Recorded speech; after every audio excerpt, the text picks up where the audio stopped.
बार। Wow मम्मा, क्या स्वाद है। अरे मेरे राजा, सबका राजा आरती और मसाला।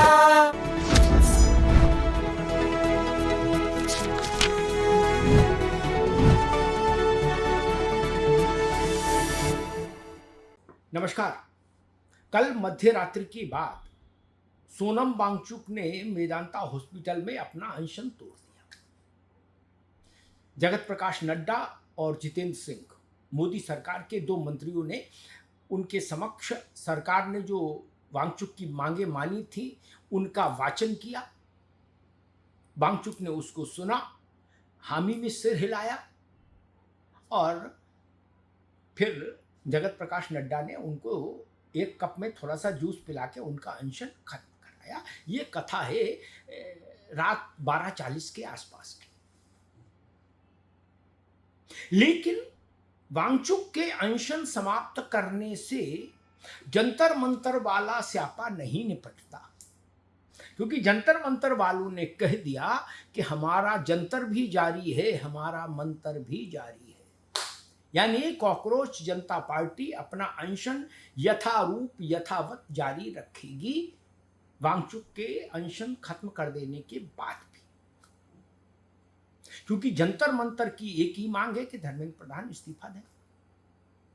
कल वांगचुक के भूख हड़ताल समाप्त करने से करीब 41 मिनट पहले, 45 मिनट मान लीजिए पहले, भारत के प्रधानमंत्री नरेंद्र मोदी ने एक अपना वर्टिकल वीडियो बनाया और जिसमें फ्रेंड्स कह के संबोधित किया नौजवानों को, और उसमें यही सब बताया कि पेपर लीक के खिलाफ सरकार कितनी सख्त है, पार्लियामेंट में बिल लाएंगे और इसी मानसून सत्र में उसको पारित कराएंगे, आज कैबिनेट की बैठक में उससे जुड़े मसौदे को अंतिम रूप देंगे।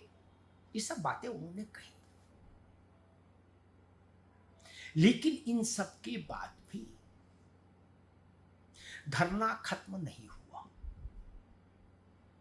और उल्टे ये और हुआ कि आज देश के अलग अलग हिस्सों में भी कॉकरोच जनता पार्टी धरना आयोजित करेगी। बिहार में वैसे स्थिति तनावपूर्ण है, आपको पता ही। अब देश के अलग अलग राज्यों की राजधानियों में ये धरना जाएगा। आपको याद होगा ये बात मैं पिछले 7-8 दिनों से कह रहा हूं कि इस चीजों से अभी सुलझ लीजिए, निपट लीजिए, नहीं तो ये धरना देश भर में जाएगा। ये जानकर आपको हैरानी नहीं होनी चाहिए। मैं इस बात की चेतावनी पिछले 7-8 दिन से दे रहा था लगातार, और वही स्थिति बन गई। अब एक बड़ा सवाल खड़ा होता है कि आखिर भारतीय जनता पार्टी और उसके नेतृत्व वाली सरकार इतना देर से क्यों जागी? कुछ कुछ किसान आंदोलन जैसा पैटर्न क्यों अपनाया? जो काम कल हुआ रात में, मध्य रात्रि में, क्या वो काम हफ्ते भर पहले नहीं हो सकता था? 10 दिन पहले नहीं हो सकता था? 1 महीने से ऊपर हो चुका है जंतर मंतर पर धरने का, और 20-22 दिन वांगचुक भूखे रह ली। क्या ये काम सरकार या प्रधानमंत्री के स्तर पर पहले नहीं हो सकता था? पहले किस गलतफहमी और गफलत में रही सरकार और पार्टी दोनों? किसी न किसी गलतफहमी और गफलत में तो रहे। क्या हम ये मान लें कि भारतीय जनता पार्टी के क्राइसिस मैनेजमेंट करने वाले लोग, भारतीय जनता पार्टी में संकट प्रबंधन करने वाले लोग इस परिस्थिति का आकलन करने में बुरी तरह असफल रहे, 100% चूक गए? ऐसा मानने के तमाम कारण हैं, तमाम तर्क हैं। जिन लोगों के ऊपर ये जिम्मेदारी होती है पार्टी और सरकार में कि वो सरकार और पार्टी के ऊपर आने वाले आसन्न संकटों को समय से पहले समझें और उनके निदान की रणनीति तैयार रखें, वो लोग इस बार भी किसान आंदोलन की तरह इस बार भी बिल्कुल औंधे मुंह नीचे गिरे। वो कुछ भी नहीं कर पाए, उनकी कोई सुझाई बात सही नहीं निकली। उन्होंने सरकार को जो भी सुझाव दिए वो सब उल्टे पड़े। पहले समझाया गया कि कुछ नहीं होगा, टाइम टाइम फिक्स हो जाएगा, छोटा मामला है, इसमें हमको रिएक्शन नहीं देना है, रिएक्शन देंगे तो ये छोटे लोग बड़े हो जाएंगे, आदि आदि इत्यादि। नतीजा क्या निकला? फंस गई पूरी सरकार और अंत में स्थिति आई कि समाधान का रास्ता नहीं खोजे मिला। संसद से लेके सड़क तक और दिल्ली से लेके राज्यों की राजधानी तक एक सा ही वायुमंडल बन गया। और उसका पॉलिटिकल फॉल आउट क्या हुआ? जो सबसे खतरनाक है भाजपा के लिए, भाजपा के बड़े स्वनाम धन्य नेताओं के असफल होने के कारण स्थिति ये बनी कि कांग्रेस पुनर्जीवित होने लगी। राहुल गांधी पर आरोप लगता था कि वो छुट्टी मनाने विदेश चले जाते हैं, वो सड़क की लड़ाई नहीं जानते हैं, वो सड़क पर निकलते नहीं हैं, पसीना नहीं बहाते हैं, आदि आदि इत्यादि। राहुल गांधी ने इन आरोपों को धोने की कोशिश शुरू कर दी। प्रधानमंत्री के निवास पर जिस दिन उन्होंने धरना दिया था, उस दिन भी वो 3 घंटे लाइव देश भर के सभी चैनल्स पर रहे थे। और कल भी जब वो महात्मा गांधी की स्मृति स्थल पर गए, तब भी वो लगभग 1.5 घंटे 2 घंटे देश भर के नेशनल चैनल्स के प्राइम टाइम में लगातार लाइव बने रहे। इसको क्या कहेंगे? ये भाजपा की बुद्धिमानी है क्या? ये भाजपा के बड़े कद के सो कॉल्ड बड़े कद के जो नेता हैं, जो जिनके लिए माना जाता है कि ये लोग चुटकी में किसी भी समस्या का समाधान निकाल देते हैं, ये उनकी सफलता है क्या? नहीं ना।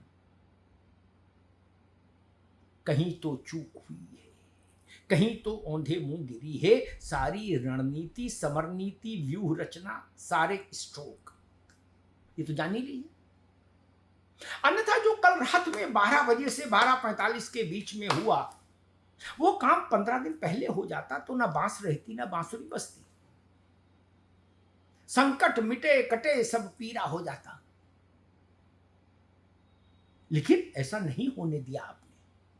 अब कौन लोग जिम्मेदार है इसकी खोज प्रधानमंत्री करें। पार्टी के भीतर और सरकार के भीतर ऐसे कौन से छद्म बुद्धिजीवी हैं जिन्होंने शुरुआत में नेतृत्व को ये सलाह दी कि नहीं उधर देखो मत, देखोगे तो उनका भाव बढ़ जाएगा, हफ्ते 10 दिन में अपने आप वापस चले जाएंगे। वो कौन लोग हैं? उनको भाजपा को पहचानना होगा और एक बड़ा ऑपरेशन पार्टी और सरकार में करना होगा, क्योंकि वो ऐसे लोग पार्टी और सरकार दोनों में हैं जो बेमतलब मूंछ ऐंठते रहते हैं। कुछ है नहीं मूंछ में, लेकिन ऐंठते रहते, उनकी आदत है। ऐसे लोगों को चिन्हित करना होगा नरेंद्र मोदी को, क्योंकि कई बार नादान फंसवा देते हैं बुरी तरीके से। अब कौन नादान है और कौन बुद्धिमान है, ये खोज प्रधानमंत्री करें।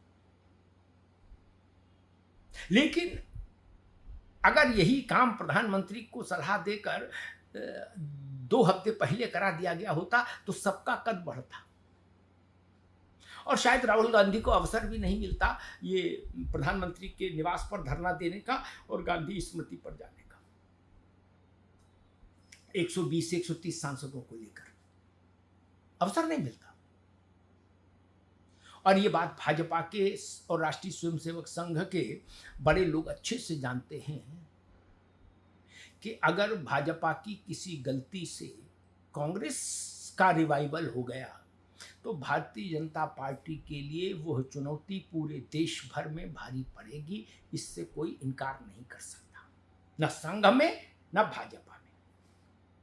और एक आखिरी बात, नितिन नवीन के सदारत वाली भाजपा में, यानी नितिन नवीन की अध्यक्षता वाली भाजपा के सामने ये पहला एक बड़ी चुनौती आई है जो सड़क से आई है, जिसका फॉलोआउट संसद में भी है।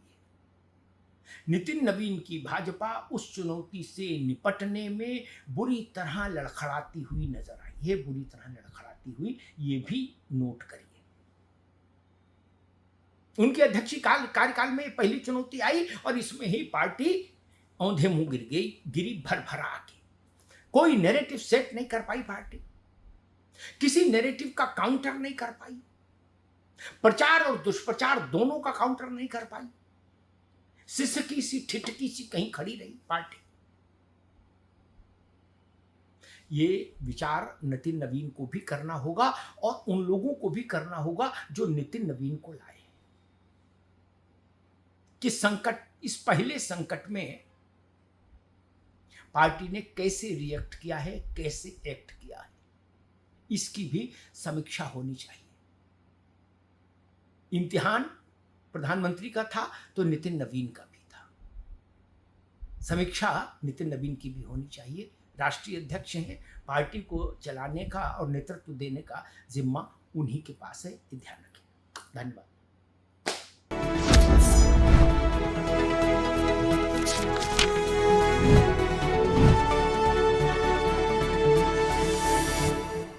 कुछ तो सस्ता लो, सब बढ़िया लो, इसमें क्या खास बात है? थोड़े में ज्यादा स्वाद, यही तो है इसकी खास बात। सबका राजा आरती और मसाला।